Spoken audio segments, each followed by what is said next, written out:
Hello there, my name's Julia. Imagine that one morning you wake up refreshed and well rested. You open your phone and you see you have a message from a friend. In your head, you read this message as, "What are you doing?" Now imagine you've recently been diagnosed with IBD, inflammatory bowel disease, and you've been anxious and sick for weeks. You wake up and you find this same message, but in your head you read it as, "What are you doing?"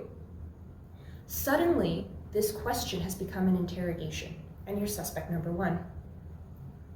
The brain's ability to label situations as dangerous or safe is known as threat perception, and it is heavily skewed towards perceiving danger in depression and anxiety.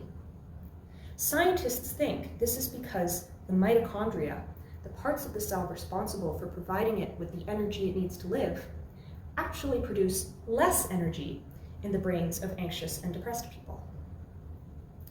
This lack of energy is thought to throw the brain out of balance so that critical life or death systems, like the threat perception ones, become more active, while less critical systems become less active. Depression and anxiety are very common in people with IBD, but they are most common in females with IBD. This doesn't make any sense because estrogen actually protects mitochondria.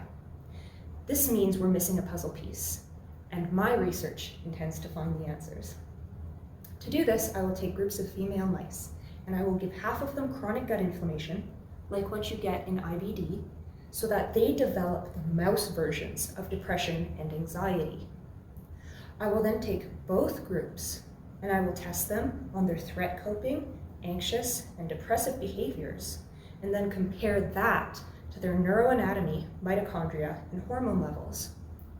By understanding how mitochondria change and what role female hormones play in the development of anxiety and depression in a mouse brain, this research can then be used to direct human research for better treatments for depression and anxiety.